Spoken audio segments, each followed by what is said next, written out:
Assalamualaikum warahmatullahi wabarakatuh. Apa kabar semuanya? Semoga semua dalam keadaan sehat-sehat dan masih semangat untuk mengikuti mata kuliah online dari Bapak.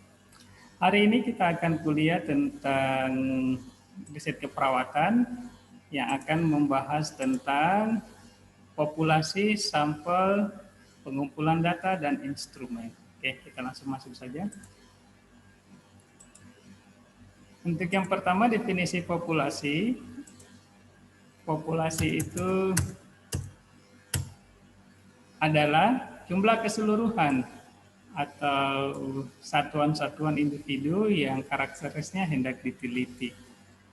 Definisi lain lagi menyebutkan bahwa populasi adalah keseluruhan subjek penelitian. Misalnya, ketika kalian akan meneliti tentang gambaran pasien-pasien hipertensi di Kelurahan Kampung Satu Skip, berarti populasinya itu adalah seluruh pasien hipertensi yang tinggal di Skip. Bukan ada juga yang menyampaikan bahwa seluruh penduduk, tapi karena dia fokus ke penyakit hipertensi, berarti seluruh pasien hipertensi yang ada di Skip. Kemudian populasinya ini kalau misalnya kita mau teliti tentang orang sehat ya, berarti populasinya itu adalah seluruh masyarakat yang usia dewasa di Kelurahan Kampung Satu Skip. Jadi semuanya populasi ini kembali bergantung pada tujuan penelitian kita. Tujuan penelitian kita itu untuk apa? Misalnya tadi untuk mengetahui gambaran persepsi masyarakat tentang penyakit hipertensi, berarti populasinya itu adalah masyarakat di mana diletakkan di kelurahan atau desa yang kita akan lakukan penelitian. Nah, namun jumlah yang besar itu dalam populasi pada saat kita melakukan pengumpulan data itu tidak semuanya kita ambil sebagai sampel. Tidak semuanya kita akan teliti atau kita tanya-tanyai, tapi kita melalui proses sampel. Sampel ini adalah hanya sebagian atau wakil dari populasi yang akan diteliti. Tadi kita kembali ke masyarakat mengenai pemahamannya tentang penyakit hipertensi, berarti sampelnya itu adalah masyarakat-masyarakat yang dipilih untuk menjadi sampel. Namun pilihannya itu tidak semau kita, tapi ada prosedur yang harus dijalani. Kemudian dari Mardani menyatakan sampel itu adalah contoh atau sebagian dari seluruh individu yang menjadi objek penelitian. Walaupun yang diteliti hanya sampel, tapi hasil penelitiannya itu sudah bisa mewakili dari keseluruhan populasi. Artinya, tidak mesti seluruh, misalnya tadi tentang gambaran masyarakat di Kampung Satu tentang hipertensi, tidak mesti seluruh masyarakat di Kampung Satu, tapi melalui perwakilan-perwakilan yang kita tentukan berdasarkan prosedur. Ingat, ada tahapannya. Oke, kemudian populasi yang akan diambil menjadi sampel ini harus memenuhi kriteria eksklusi sesuai dengan tujuan penelitian. Misalnya tadi kita akan mengetahui gambaran masyarakat tentang penyakit hipertensi. Syarat pertama masyarakat yang harus kita angkat mengikutkan dalam penelitian ini adalah dia bisa membaca, karena dia akan membaca tentang kuesioner yang akan kita sampaikan. Kemudian misalnya ada penelitian tentang pasien DM. Tidak semua pasien DM yang kita akan teliti, tapi kita harus fokuskan apakah pasien DM yang tidak ada komplikasi atau dengan komplikasi. Kalau ada komplikasi, berarti semua pasien DM. Tapi kalau misalnya kita tetapkan ini pasien DM kita fokuskan yang tidak komplikasi, berarti pasien DM yang mempunyai komplikasi itu kita keluarkan. Kemudian harus diketahui bahwa menentukan sampel ini dia harus homogen, ada kesamaan, dia mirip. Jadi tidak berbeda. Misalnya ketika akan kita teliti tentang kualitas tidur anak SD, itu harus seragam semua sampelnya. Anak SD, jangan ada anak SMP. Ketika kita akan teliti tentang gambaran masyarakat tentang COVID, itu karakter masyarakatnya juga harus sama. Misalnya RT-nya sama, atau misalnya dia dalam kelurahan yang sama, untuk memudahkan. Kemudian kalau misalnya kita akan membandingkan antara perkotaan dan pedesaan boleh, tapi di kota spesifik pengambilan sampelnya berbeda dengan yang di desa. Nah, teknik pengambilan sampel pada saat mahasiswa atau misalnya kita akan lakukan penelitian, ini tadi populasi-populasi yang akan menjadi sampel itu kita akan tentukan ini menjadi sampel. Itu ada dua jalur, ada dua tahapan. Kita harus memilih salah satunya, apakah secara acak atau random, atau tidak acak atau non-random. Kemudian yang acak terdiri dari beberapa, ini si Bapak cuma ambilkan 3, ada sampel random sampling atau sampel acak sederhana. Ini misalnya kita cabut lot, kita undi. Itu namanya random sederhana. Jadi misalnya tadi warga di skip, kita masukkan semua namanya, kemudian kita acak, yang turun undian itu, yang jatuh undiannya itu, itulah yang menjadi pasien sampel kita. Kemudian ada stratified random sampling. Stratified random sampling ini misalnya kita teliti hanya tingkatan tertentu.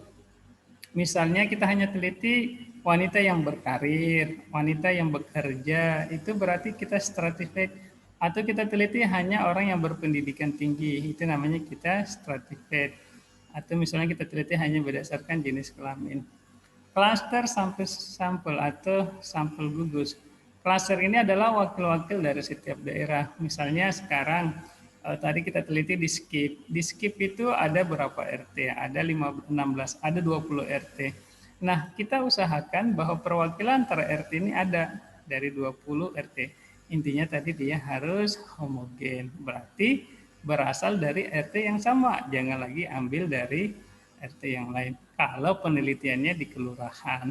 Kalau misalnya penelitiannya itu tentang hipertensi, berarti pasien hipertensi yang diambil, namun diambil secara acak.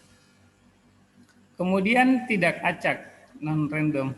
Ada di sini convenience atau sampling dipilih berdasarkan pertimbangan kemudahan. Misalnya, kita mau teliti di poli, dan ternyata di poli itu tidak semua pasien DM itu atau hipertensi selalu ada. Jadi kita ambil saja setiap pasien yang ada di poli, kita tidak acak. Oke, ini kita ambil setiap yang datang, kita jadikan sampel. Itu maksudnya. Kemudian purpose sampling ini ada pertimbangan tertentu. Nah, pertimbangan tertentu misalnya ini biasanya pada penelitian-penelitian kualitatif, itu penelitian yang lebih banyak menganalisa kata-kata, kita tentukan bahwa yang bisa menjadi pasien sampel kita ini kriterianya seperti ini, dan biasanya jumlahnya sangat terbatas, tidak lebih dari 15 biasanya. Kemudian ada juga snowball sampling. Jadi itu snowball sampling ini sebenarnya kita ambil yang dalam jumlah kecil tapi mewakili pasien yang lainnya. Kemudian pengumpulan data. Jadi pada saat kita lakukan pengumpulan data, ini ada beberapa, ada alat yang kita gunakan atau disusul instrumen penelitian. Kemudian itu bisa melalui kuesioner. Kuesioner ini bisa menjadi isian, pilihan, bisa juga ada wawancara secara umum, wawancara terbatas, dan wawancara terpimpin, artinya ada diskusi grup. Kemudian untuk instrumen penelitiannya sendiri, ini banyak yang kita gunakan, misalnya untuk mengumpulkan data, untuk memeriksa, menyelidiki.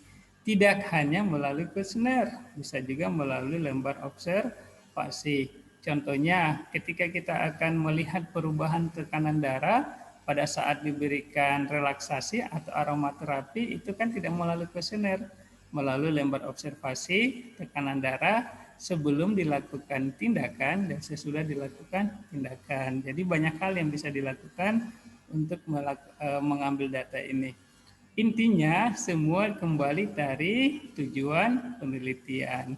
Misalnya melihat pengaruh pemberian aromaterapi terhadap penurunan tingkat stres pada mahasiswa. Nah, kita lihat berarti ini tidak mesti tingkat stresnya itu berarti kita harus ukur menggunakan kuesioner tingkat stres. Kalau misalnya kita melihat relaksasi terhadap penurunan tekanan darah, tidak mesti melalui kuesioner, tapi cukup dengan lembar observasi yang menuliskan bagaimana tekanan darah sebelum diberikan aromaterapi dan sesudah diberikan aromaterapi. Nah, kuesioner ini banyak pilihannya, ada yang secara langsung, face to face, kemudian tidak secara langsung atau melalui orang lain. Biasanya ini diwakilkan, tapi orang yang mewakilkan ini memahami apa yang dialami oleh orang yang diwakili. Misalnya ada lansia, pengisian kuesionernya diwakili oleh anaknya, karena anaknya memahami kondisinya, dikarenakan lansia ini mungkin belum terlalu memahami dilakukan pendataan.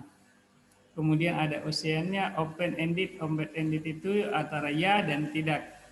Kemudian pilihannya, kalau pilihan seperti multiple choice ada 1, 2, 3.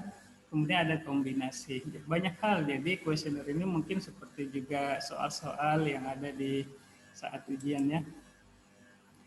Kemudian hal yang harus diketahui mahasiswa itu adalah skala data yang ada pada kuesioner. Misalnya ketika kita bertanya tentang jenis kelamin, berarti skala datanya itu adalah nominal. Nominal itu adanya tidak ada pembenda, tidak ada nilai, cuma tingkat pembenda. Misalnya antara laki-laki, perempuan, antara Islam dan Kristen, antara Hindu dan Buddha itu tidak ada tingkatan, cuma pembeda saja. Kemudian ordinal. Ordinal ini ada pembeda, dan pembedanya itu memiliki makna. Misalnya perbedaan antara anak SD, SMP, SMA ini sama-sama dikategorikan, tapi antara anak SD dan anak SMP itu ada perbedaan. Anak SMP ke SMA juga ada perbedaan. Itu maksudnya. Kemudian ada interval. Interval itu adalah ada pembeda dan tapi semuanya bentuknya dalam bentuk angka. Kalau ini tadi SMP SMA, kalau ini angka. Misalnya nilai kelulusan kita dari 70. Berarti yang kurang dari 70 itu adalah tidak lulus. Itu tadi rasio ya. Kemudian ini kalau untuk interval ini ada tekanan darah. Tekanan darah yang sekian-sekian itu bernilai normal. Berat badan normal itu juga bisa IMT. IMT itu masuk di interval. Kalau rasio itu masuk di nilai ujian. Nah, ini ada artikel yang Bapak masukkan di sini. Kita lihat bagaimana populasinya, sampelnya, skala datanya, dan bagaimana teknik pengumpulan data. Kalau kita melihat di sini, tujuannya itu adalah untuk mengetahui pengaruh pemberian penyuluhan kesehatan menggunakan media PowerPoint terhadap pengetahuan lanjut usia. Berarti penelitian ini akan mengukur bagaimana pengetahuan lansia itu akan meningkat melalui pemberian penyuluhan kesehatan. Itu kemudian berarti kuesioner yang digunakan apa? Ternyata di sini kuesioner yang digunakan adalah kuesioner yang untuk menggambarkan pengetahuan lansia tentang penyakit lansia atau pengetahuan lansia tentang usia lanjut itu sendiri. Kemudian kalau kita lihat data skala datanya apa? Kalau di sini menyebutkan skor, ada yang terendah, kemudian ada yang tertinggi, itu tadi menandakan adanya skala apa? Oke, skala rasio. Kemudian pengumpulan datanya kita lihat, ternyata teknik pengumpulan datanya ini adalah melalui pengisian kuesioner. Kemudian juga ada pengumpulan data melalui hasil screening tentang kondisi kesehatan lansia yang berhubungan dengan tekanan darah, berat badan, dan sebagainya. Nah, yang mana populasinya? Ternyata menurut artikel ini, lansia yang dilibatkan dalam pengabdian masyarakat penelitian ini adalah semua yang berada di Kelurahan Mamburungan, Timur. Berapa jumlah lansianya? Saat ini tidak disebutkan berapa jumlahnya. Kemudian berarti yang sampelnya yang mana? Ternyata sampelnya itu adalah lansia yang datang memenuhi undangan pada saat di hari H. Di sini belum disebutkan juga berapa jumlah lansianya, jadi lansianya datang. Kalau ditanya apakah ini secara random atau misalnya tidak random, ini boleh dikata adalah random karena dia aksidental. Dia datang berdasarkan undian tadi, dan pada saat undian itu kita tidak tahu siapa yang datang, siapa yang tidak. Jadi undangan itu diundang seluruh lansia yang ada di Kelurahan Mamburungan Timur. Kuesioner yang digunakan itu adalah kuesioner tentang kesehatan lansia. Kemudian dia ada 15 item pertanyaan. Kemudian ada juga pertanyaan tentang banyak hal yang ditanyakan itu tentang batasan umur, dikatakan lansia, aktivitas yang diperbolehkan. Kemudian lansia ini cukup menuliskan canda centang benar atau salah. Jadi tadi open ended. Jadi pertanyaannya itu cukup menjawab ya atau tidak. Oke, itu saja yang Bapak sampaikan. Memang yang berhubungan dengan penelitian ini cukup rumit, tapi bukan berarti tidak bisa. Silakan kembali disimak baik-baik, diambil salah satu contoh artikel, dicoba dianalisa, dilihat apakah populasinya, apakah sampelnya, bagaimana teknik pengambilan datanya, skala data yang digunakan, kemudian kalau bisa nanti termasuk ujinya. Mungkin itu saja. Semoga bermanfaat kuliah singkat Bapak. Lebih dan kurangnya mohon dimaafkan. Jika ada hal-hal yang kurang pas bisa ditanyakan atau kurang jelas bisa ditanyakan pada kolom komen di bawah. Oke, Bapak tutup. Billahi taufiq wal hidayah. Assalamualaikum warahmatullahi wabarakatuh.